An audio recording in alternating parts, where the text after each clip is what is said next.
Merry Christmas, everyone.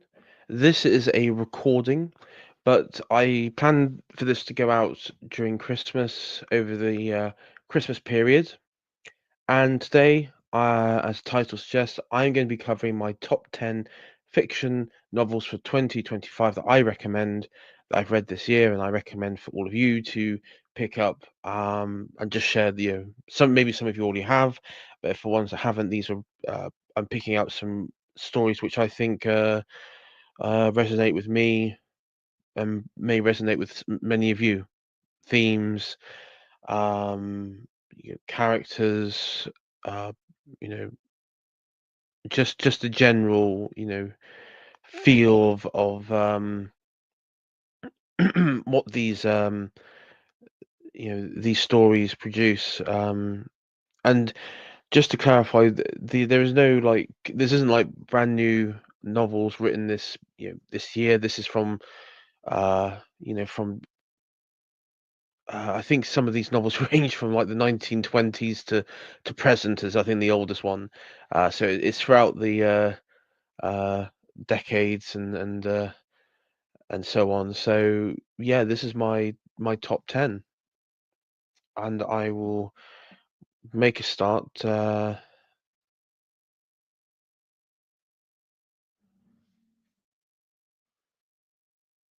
Do do do do.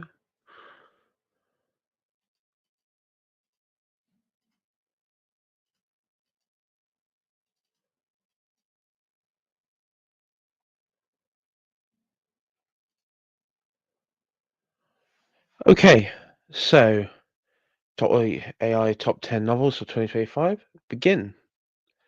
So first of all, we've got Heir to the Empire, Star Wars Legend story. Um, this came out in the 90s. This came out during a time where there wasn't much. This was before the prequel trilogy.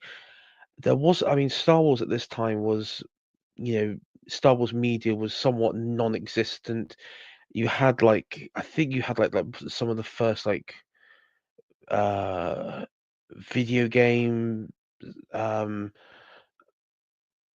video game releases. I'm trying to think it's like maybe like Rogue Squadron or something like that, but this was like the one thing that dominated and still dominates today as a huge sort of popular um Star Wars piece of media. And in many ways I think it did propel the books, because one thing that is sort of forgotten in the Star Wars fandom is that there is an avid reading side of it in its legends, in its novels. Um, and I think as the Empire really started this. So for those who aren't aware, this is set just, I believe it's a few years after the events of Return of the Jedi. Um, it starts off with Luke um, and Han and Leia, um, and this is the first time Luke starts off on Coruscant, which is I think is the first time Coruscant is actually mentioned in any Star Wars, because this one came out in 1992, 1993, I believe. So this is the first time Coruscant was mentioned as like the capital planet. Um, and it's basically the story is the rebuilding of this new republic, and then Thrawn, this highly in, intellectual military commander, leading the remnants of the imperial forces in the in the out sort of waiting biding their time in the outer rims, comes bursting onto the scene, and he's like this new villain that Luke must overcome. And there's several character arcs which are interesting. You got Han and Leia, um, building a family together, and you got Luke who's coming to terms with his his destiny in the sense of moving forward. And in the beginning of the book, I mean, there's sort of a clear break in that Obi-Wan, who's present in the films as a Force ghost, says he has to go now, and sort of severs that sort of connection. Um, So there is in many ways this book was seen at the time as the basically the true sequels, and I think the reason why a lot of you know a lot of the Star Wars fandom, you know, who read that, I mean, I find very few who um have any favorable opinions of the sequel trilogy in any of its capacity. Um, this was written by Timothy Zahn, Timothy Zahn. Um, he did a trilogy of books, Heir to the Empire. Um, he's also written some newer ones as well, which are good, but I didn't include them on the list. Um, even though they could have, and they were very good, but it was more of the origin story of these are the classed as legends. The newer trilogy is canon, so it's within the modern Star Wars media bit, uh, and this going forward with the Star Wars projects, like in film and television. Um, Timothy Zahn has already appeared in the Ahsoka show. I think they're set to have like an Heir to the Empire film.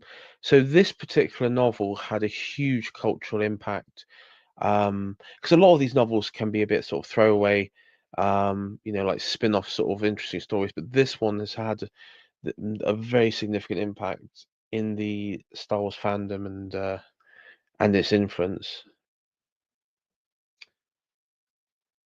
Okay, so number nine, it's J.R. Tolkien's Beren and Luthien. This particular one is the book edited by Christopher Tolkien, so it's a bit more expansive than what you get in the Silmarillion. Um, and I've I found this particular one really surprising. I found, for reading it in the outset, felt like a pure um heroic tale. And actually one of the things that I noted, I was sort of in my mind while reading this, and the character dynamics between the two, between Beren and Luthien, and the love interest there, very much reminded me of what was shown on screen with um Erwin and Aragorn, uh in all three films. And I do think, because I know in the books, um, she doesn't appear as much, present, in the forefront, and there isn't very much demonstrating the love interest. And I think aspects of this body of work was sort of implemented into Aragon and um, Erwin's story arc, let's say, was very much inspired on these two relationships. Um, and so yeah, there's this great sort of Beren, who is sort of left destitute after the attacks by Morgoth and Sauron.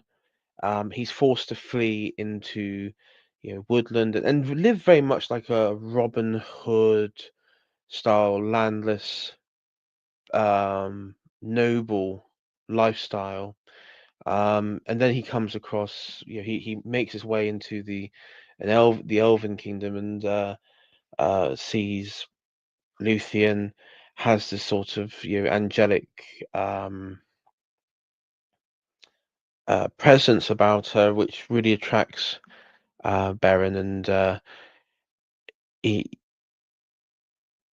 when he wants the sort of bride price when of marriage is from from Thingol, is for a Cimmeril from Morgoth's crown, and so that's the sort of overarching plot of the novel.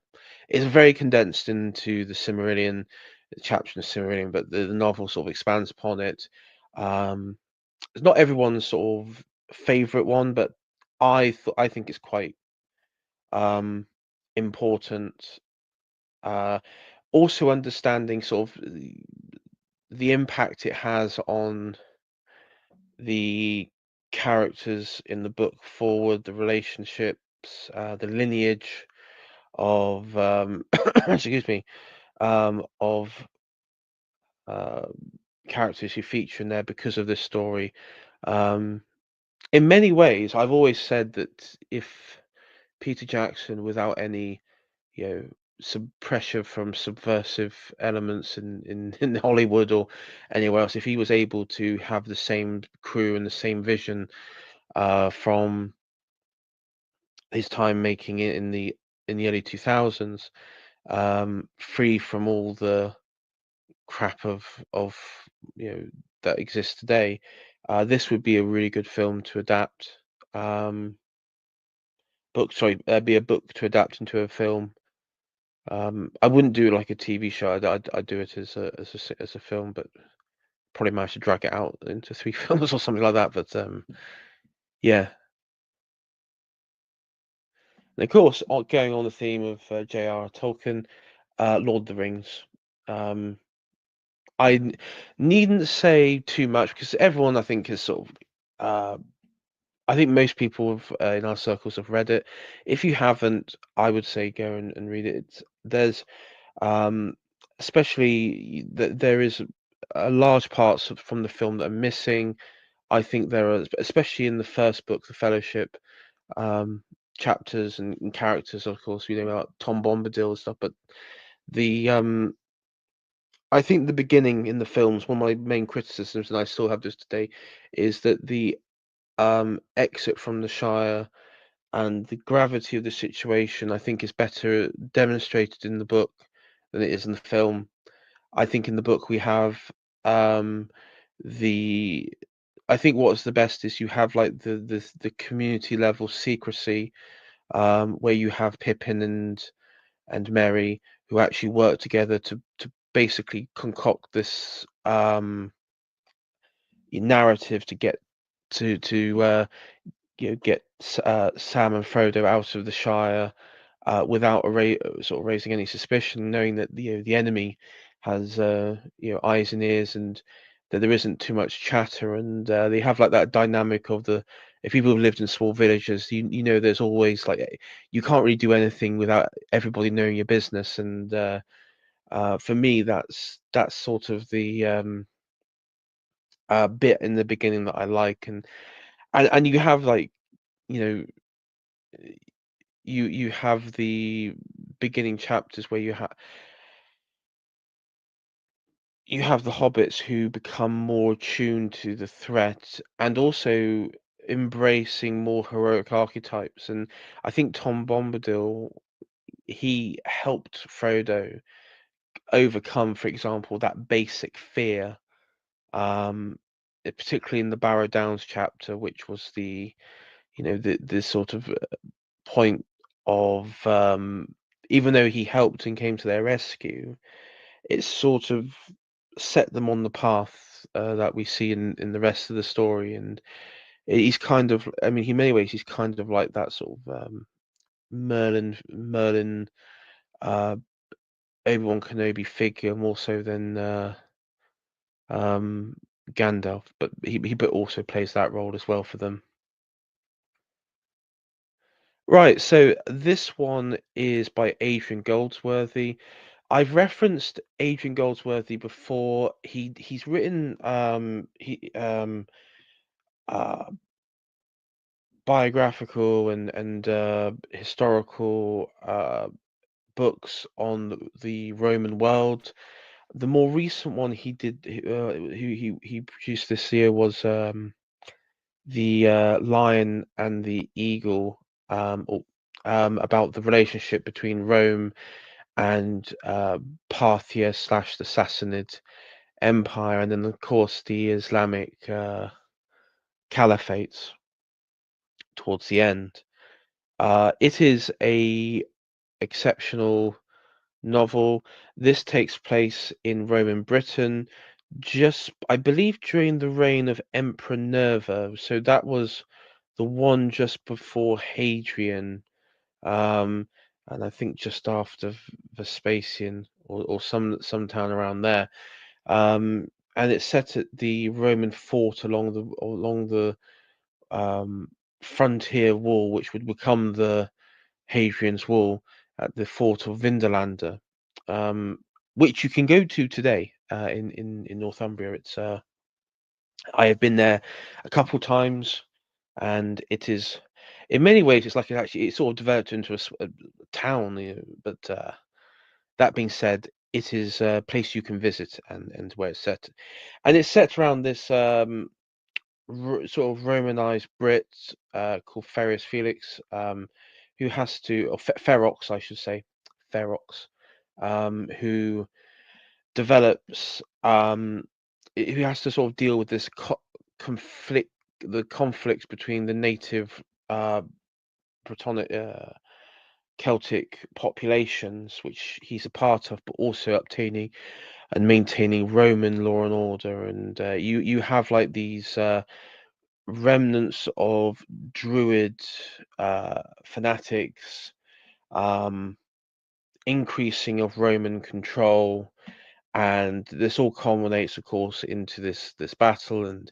it's quite interesting because a lot of the what with Adrian Goldsworthy is he has looked in many cases to see like the type of men, where they came from, stationed along the frontier, along Hadrian's Wall, along the Antonine Wall, and garrisons from Rome. And I mean, you had the many from who were uh, Gallic Roman from Gaul stationed along the wall. You had legionnaires from Spain and modern day Spain, and of course, so relying heavily on native allied troops, allied to the Romans,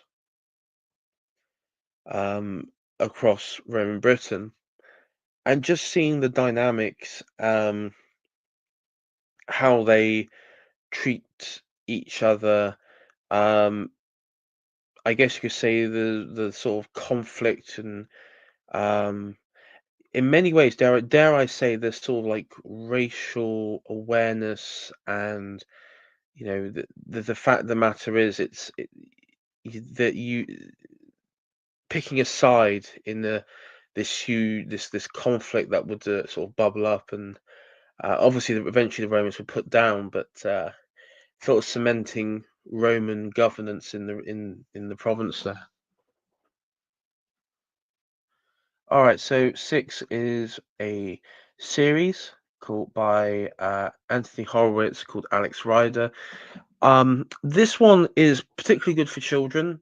It's very short stories, um, and I recommend this one. I found this one in, actually, I bought a box set this year, an entire box set of all, what would be about 6 or 7 books. The famous, I think the most popular one is probably Stormbreaker, or Point Blank. Um, Possibly Stormbreaker. There'd been a film adaptation of it, um, and this one is about a boy who's finds out his uncle, after his uncle's death, was a spy, and enters the world, the spycraft world, and recruited by these clandestine agency, and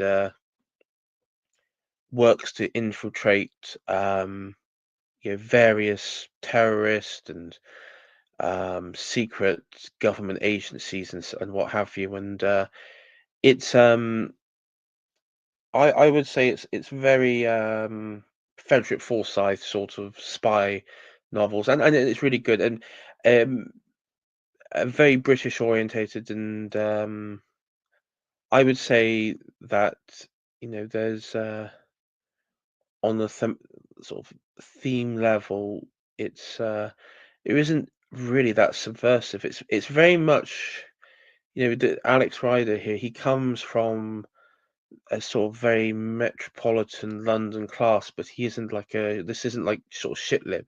I mean, I think this was more like late 90s, early 2000s um novel, but he isn't really depicted as being like a shit lib or something, but uh, you could say there is that character archetype where they're morally fascistic in nature, but because they defend, liberal orders, is somewhat allowed. So, like the Clint Eastwood in Dirty Harry, that sort of personality. Right. This one is a really, really good find, and for me this year, I've been thoroughly enjoying it. And this is the Captain Blood novel by Raphael Sabatani, and there is a sequel which I've yet to read, but this one is set around a Irish doctor, and it's loosely based off the life of another well-known author who I will mention towards the end here. But this is set around the life of a Irish doctor living in the West Country just before and during the events of the Monmouth Rebellion, where the Duke of Monmouth landed and uh, tried to overthrow his uh, uncle, King James II of England. Of course, it was unsuccessful, but it did garner huge support on a regional base. It just didn't trigger a sort of national uprising like I guess the plan was. And he gets caught in between all this, wrong place, wrong time. During the bloody assizes, he is arrested, but because obviously the evidence, like you could say, wasn't conclusive of him being involved, he is uh, effectively enslaved and sent to an island on Barbados. Uh, from there, he uh, um, is rescued and becomes this privateer figure, um, along with other former slaves and what have you. And then you have like this sort of like treasure hunting. Just this is pure adventure, classical adventure novel. Um, I find the I don't want to say positive male masculinity because that sounds like sort of the astroturf term, but it is just pure um boys' own adventure, and it's was popular sort of reading material in I believe in the 40s and 50s. There was a film, believe in the 30s, with Errol Flynn. So there has been sort of this this has been depicted in film. As I say, I thoroughly enjoyed it. It's and the life that it's based around of is none other than um, Daniel Defoe, the author of Robinson Crusoe. Who anyone who attended British schooling system um, knows that that is a major feature in in uh, in the English education system. Uh, and Daniel Defoe was also present at the Monmouth Rebellion and was caught up in the middle of it, was arrested and in similar fate. So this is where the inspiration from that arrives from. So I thought that was a bit of a cool bit on the side. Okay, I'll do back to Star Wars now. This one is the Bane trilogy, though I will say I thought I'd let this know this had been a trilogy, but I will say the first book, Path of Destruction, is probably the better one as an introduction, and it was written by Drew uh, Carbshine.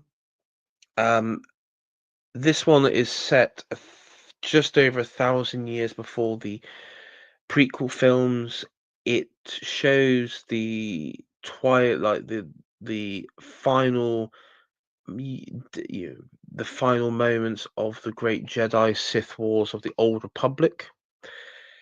In that, this figure who starts off as this miner, working these miner in the sense of working mines on a remote, craggy rock planet, um, known as hold I forgot even I forgot his he known as obviously Darth Bane. He hold on a sec. This is bad.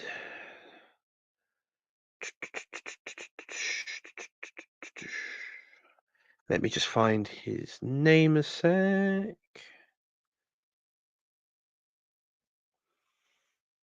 Dessel, that's it. He was known as Dessel. Um, now, born as Dessel, working as a miner on this planet, and he sort of his character backstory is that his mother um, uh, died um, in childbirth. His father was like this abusive alcoholic who was also a miner. And by the time that Bane comes about, his father's already died. Um, Probably down to the alcohol, and he's quite this big muscular figure working at this mines. It's part of this this sort of corporate entity um, that has sort of strict and controls over this small town on this craggy rock planet. Um, and as he's sort of just, oh sorry, skipped forward there. As he's getting by, um, he's involved with an altercation of some Republic soldiers. He ends up killing one officer and takes the decision to flee um, the planet. Joins up with the Sith, and it slowly unravels that he has, Force abilities, and he's recruited into this new Sith academy, this new Sith order. But what makes this Sith order, pretty lame is that they've abandoned uh, hierarchy and everything for some sort of limited democracy where there isn't a hierarchy, there isn't like a master, that everyone is all the Sith are considered all the Sith masters are considered equal and one and the same, and that there isn't like one particular figure leading them. I mean, the sort of there is in the sense that Lord Khan is, who's like the head honcho, but he isn't present. He's fighting on this planet called Rusan, which is where the first book sort of ends. Um, and what we discover is that that Bane, as he takes the name over, and the name itself comes from his alcoholic father, who called him the bane of his existence. And so when he adopted a Sith title, he said everyone to call him Bane, because he wanted to harness that anger he had for his father. Um, and as the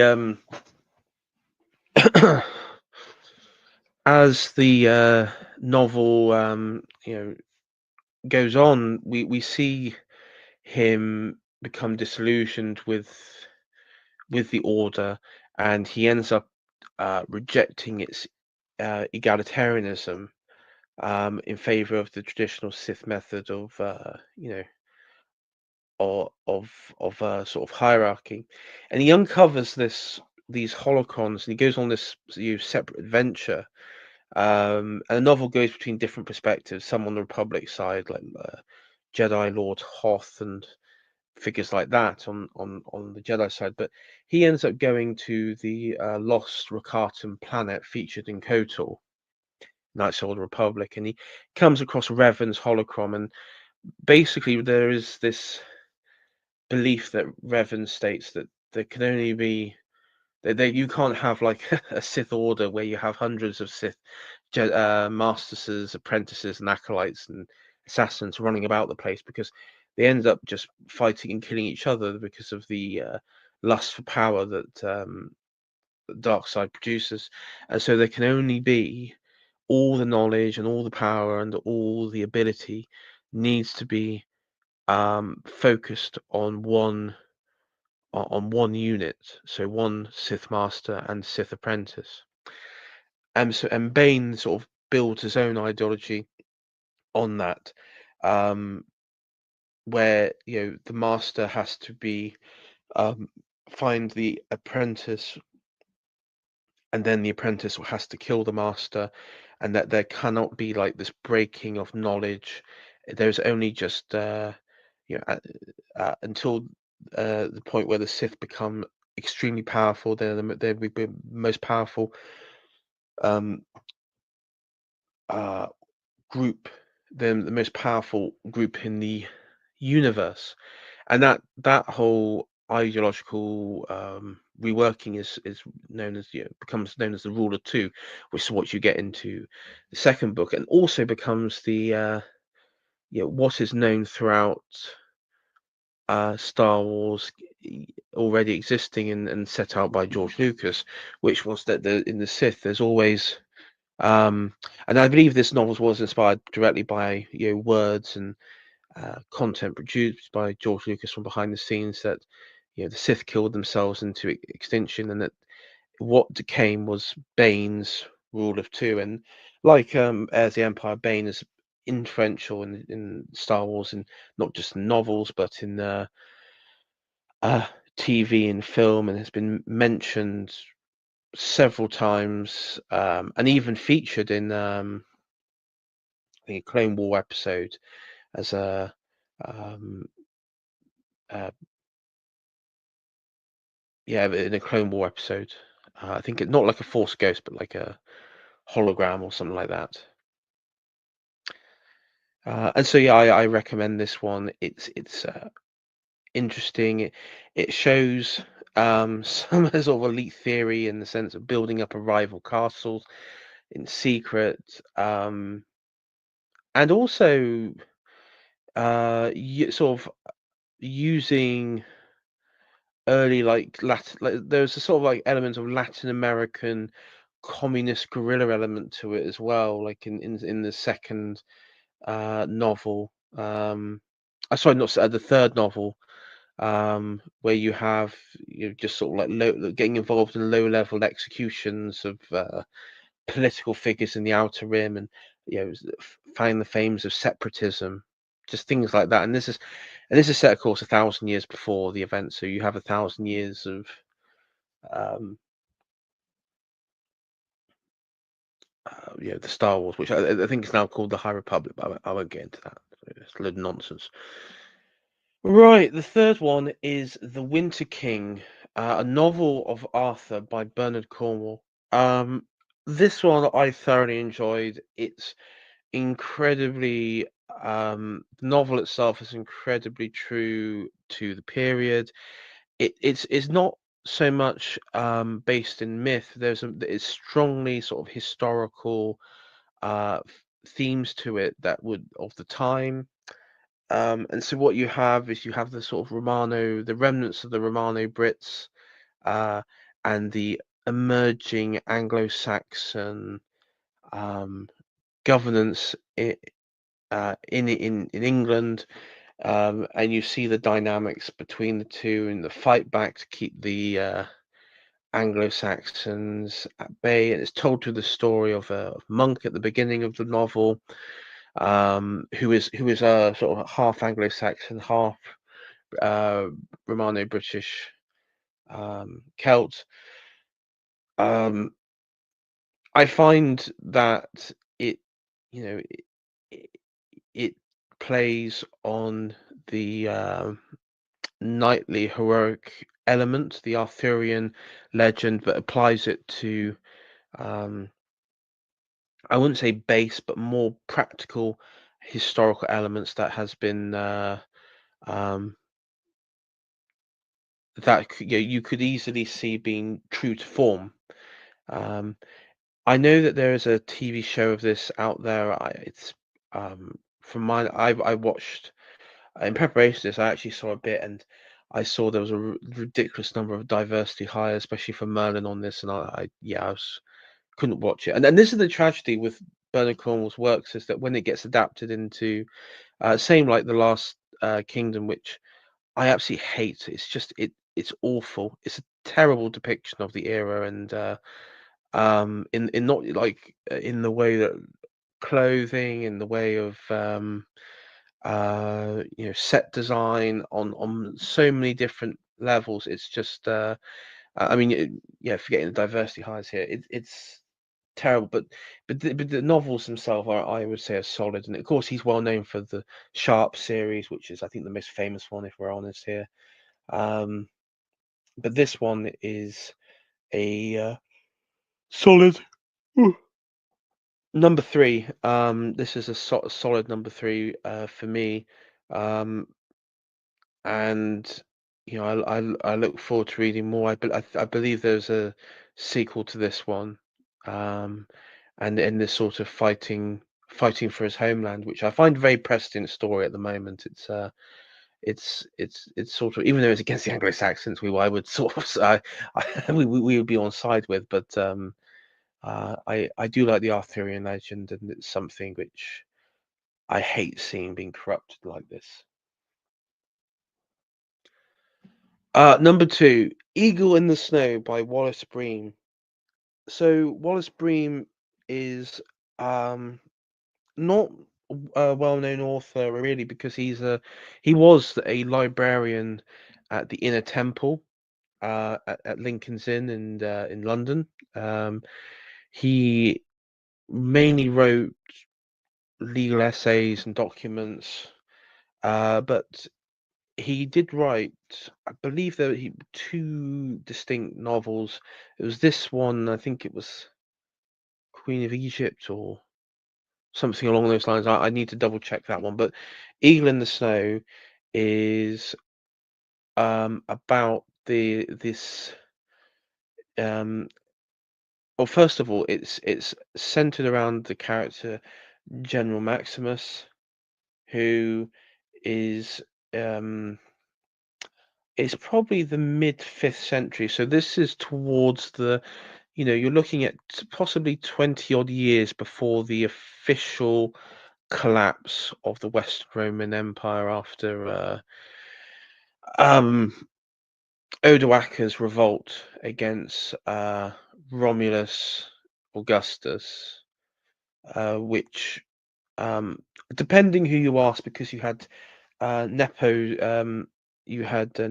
and Dalmatia, who continued for another 10, 20 years. But if you use Romulus Augustus as the sort of end point, it's roughly about 20 years before that. And what you have is the crumbling of the frontiers. You have the Burgundians, the Goths, the Alans, the Franks, and of course the Anglo-Saxons chipping away and sort of breaking into Gaul and Alpine Gaul and what have you.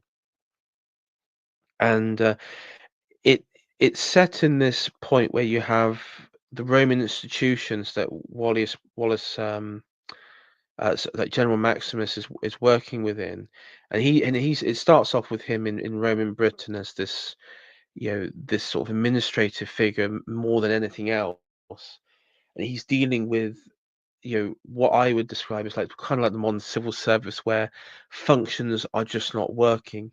Some of it is malice, some of it is just down to the horrendous state of the bureaucracy, to points where he actually has to go to various Roman towns in persons to enact governmental decisions, punishments, and which he does to a friend of his, which plays a role in the novel. He also has this. He's a pagan, but he is married to a Christian woman, and of course, this is the time where you have the the rapid Christianization of the Roman world, particularly in the Western Roman Empire at this point. Um, and he has this sort of friction with this bishop. And one thing I like about the novel is a shitlib version of this would be Wallace Bream is this sort of um, heroic figure who's fighting for, and there'll be and all these figures above him, the actual government, the leadership, would be depicted as corrupt and lazy and weak and fat and sort of all the stereotypes you think of like late Rome. But they're not. They actually are depicted as like the heroic figures, but it's tired out. And he even says, like, in the novel, there's this passage where it's like, the men are just tired out. That along the wall, the frontiers of the Rhine and everything, it's just that the will there is just not there, and the legion is filled with, men's from the steppes, from um, from the Goths ranks, the Goths and the Franks, who are sort of filling gaps in sort of like the legions because of the constant usurpations and warfare that went on. Um, and you have this bishop in Gaul who sort of becomes General Maximus's main sort of rival, and both of them have a vision of restoring, maintaining the empire, but they have a sort of differences of how it approaches, and um, no one's.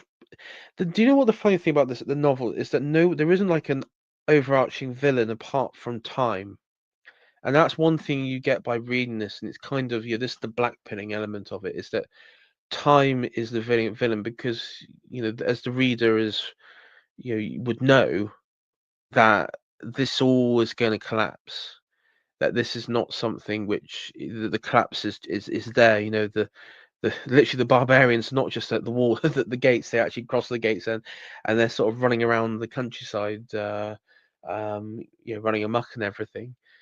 And it's kind of like they're sort of wanting to hold everything together beyond the point of no return. And of course, it all leads into disaster, and that's what this sort of book is. And um,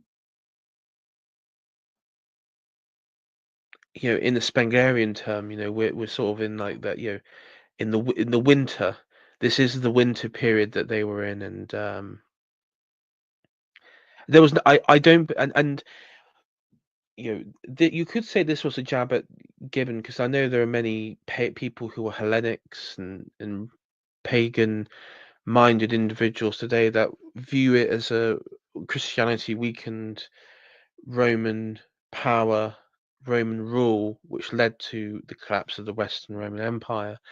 But in this novel, and I think Wallace Breen was sort of getting across, was that no matter whether it be pagan General Maximus here or pagan figures who did exist and continued, or Christian, it nothing could have really averted what was to happen.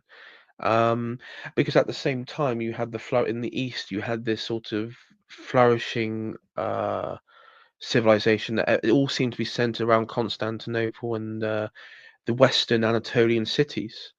Um, and that's where sort of the center of fire and energy at that time period was, and Alexandria, whether it be like religious or philosophical or what have you, that sort of late Roman period, it was just like everything was morally and spiritually abandoned in the West. Um, I don't believe, in my view, and this is my historical view, I don't believe this really came back until you had the rise of the Germanic peoples, and their sort of explosion onto the scene, whether it be like the Anglo-Saxons, the Franks, whether it be Charlotte. I mean, I would say it probably started with the Anglo-Saxons. You can include Charlemagne in this, and ended with the Normans. Bearing in mind that it was the Normans that, the thing between this was you had the rise of Islam, which appeared to be like this unstoppable force, nearly conquering Eastern Roman lands up to, into Anatolia, nearly taking Constantinople in the 8th century, conquering Spain and Sicily and southern Italy, looking like it was, uh, inevitable, and Normans burst onto the scenes, and in Sicily and in the First Crusade put a stop to that inevitable and invincible um, notion of the Islamic caliphates and and the Turks. So yeah, this one has been a bit of a surprise novel for me this year, and I actually will say I think this is the best fictional Roman-based story I've read of all time. It's excellent. The characters are one of the criticisms I did have with Vinderlander, one of the previous ones, and this is why I mean it's very good, but I found it was very difficult to distinguish, and you know quite a few characters are introduced. I think with this novel it's more gradual, but also the characters are more distinct, and the personalities they demonstrate is more unique, and you have a better understanding of the situation within the first, um, the first few in the first chapter. Within the introduction, the first chapter, you have better understanding of what's going on, and the character stuff. And it is a sad story though. At the end of the day, I'm not gonna lie. I will say though, the illustration, the classical what the this is the more of like modern one, but the classical one, I would say. But the one thing this book has is the illustration is terrible because it's just not accurate. Roman legionary clothing for the time period, and the classical one as well. They use like the sort of first century, generic Roman Legionnaires uniform. That that's the only downside I would say is the illustrations for it. So anyway, I'll get to number one, and for those who know me, number one is probably going to be an obvious one, and that is the Darth Plagueis novel. It's another Star Wars one, takes the first spot, and by James Luceno. This is the story of the rise of Darth Plagueis and the rise of Darth Sidious, aka the Emperor, the ultimate baddie in the Star Wars universe. This one, I think this, I this the Darth Plagueis novel is it didn't set anything new in the sense of Heir to the Empire. Didn't create like these brand new villains in that sense. Darth Plagueis was mentioned by name by Palpatine in Revenge of the Sith. Uh, I believe this came out roughly the time just after Revenge of the Sith, the same time period. But I will say, on a purely, story-driven level, this is the best Star Wars novel out there at all.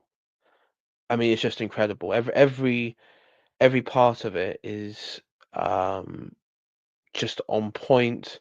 There isn't wasting, but the characters that introduce, even those who are short-lived ones, are compelling. It shows this that there is incredible monologues in this, but with the characters and speeches given, and especially when teaching Sidious the sort of the philosophy of the Sith. Um, in many ways, this is quite a dangerous novel in the sense of I don't think it would be made today. Um, and this is something I've always noticed with like This came out with with Revenge of the Sith, and I know that James Luceno he had a lot of these authors when they were working under Lucasfilm of old. Uh, uh, they had access to the scripts, they had access to information, to all this stuff, and um, the f- the fi- the novel itself, and like the say, so the films Anakin's sort of character is this heroic figure, but he also has these strong fascistic tendencies, and this is quite common in filmmaking because Batman, Clint Eastwood, as I mentioned, have all these sorts of this personality traits, right, of your protagonist, but usually it's only acceptable if they're upholding and defending a liberal moral order.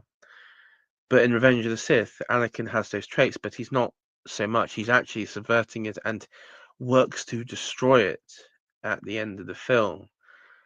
And I think a lot of hate for, this era of Star Wars, this particular thing that we got here, prequels and Plagueis and everything, is because it doesn't follow the formula that liberals want, and in fact, they feel incredibly uncomfortable confronting this. The Darth Plagueis novel also develops that. Um, their sort of story is that they are uh, fighting against egalitarianism, against liberalism, and effectively democratic values, um, to install this sort of fascistic hierarchy, Sith order that is, you know, Nietzschean in nature. That is what they are fighting to implement, and at the end of it, this is the story is basically that, and you have the. I think one thing that I do like about this novel as well is that they are unafraid to include characters from the films. A lot of novels like to avoid that because it's difficult, getting it right. But I think one thing that James Luceno is able to do is he completely understands all the characters from the films, and I think all of them make an appearance. You have um, uh, towards the end of the book, you have it from Plagueis killing his master Tenebris, period of continuous Tenebris's work, because the overarching story is finding the path to immortality. Of course, effectively curing death. Let's say stopping people from dying, which is something Anakin wanted in that was this whole crux of the Revenge of the Sith. Keeping Padme alive and what have you, fear of loss and childbirth. But that is the overarching theme, and that manipulating midichlorians to uh, create life, to keep oneself alive, to regenerate cells, that sort of stuff. And Plagueis is carries on that work and experiments on various beings. He has a secluded space castle on this like planet where they host these banquets for other illiberal people within the Star Wars universe, like factions and stuff. Mainly those you see in the separatist ranks in the films and in the TV shows and what have you. Um, I do like the way that they introduce, Palpatine. He is seen as like this, you know, this sort of rich, this sort of this kid from this prominent family, the Palpatine family, which is a political faction on Naboo. Um, and he's seen as like this outsider within his own family. Again, he has like father issues. His father doesn't reckon him. That they say that there's like this underlying darkness about him, and of course, Plagueis plays on this, and there's this internal bit where it's the succession. It's one of the small arcs within the story is the plasma selling of plasma rights in the galaxy, and Palpatine sort of portrays his father's position and works with Plagueis, and um, Palpatine then uses because he can use the Force, I guess, unknowingly, and he has this argument with his parents and on this shuttle flight of their own personal spaceship, and he ends up killing his father and mother and siblings. And that's when Plagueis reveals himself to them. He calls Plagueis for help and reveals himself, and uh, becomes his apprentice. Um, and then towards the end of the film, we see his rise as a senator. Plagueis works his way in the background as part of the banking clan. And then you see figures like Dooku, who's still in the Jedi Order. You have Yoda, Mace, Qui-Gon Jinn. Young Qui-Gon Jinn makes an appearance. It's quite funny because even they make it young Qui-Gon Jinn. It sort of susses out um, there's something not quite right with Plagueis. We see Plagueis goes around in public as Hugo Damask of Damask Holdings, part of the banking clan, and he susses out Hugo Damask at this um, conversation they have outside the Senate, on the steps of the Senate. Uh, and the novel ends because the novel then the last few chapters of the novel is actually the um, um, halfway point of the Phantom Menace. Anakin's brought back, and that you end up having overlays of the Phantom Menace play out, and then um, Plagueis is killed just before the end of the Phantom Menace, and the last chapter is Palpatine, who has killed his master as the Sole Sith and Chancellor, and he sort of like decides there and then he's going to make Anakin his apprentice. So it's a good round story arc, and it's a very extensive book on that regard. I will admit, but it's probably the best Star Wars novel out there, and my number one. And if people haven't read it, I recommend to that. Um, don't save that. So, in that regard, thank you everyone for watching. Have a Merry Christmas and a Happy New Year. Um, I'm not sure if I might do another video, but if I do, I'll do this. This one's going to go out on New Year's Eve tomorrow, so probably about midday-ish. So yeah, hopefully everyone have a good Christmas. I'll see you all in the new year, and be doing maybe some more book reviews, maybe specific book reviews, something like that. Anyway,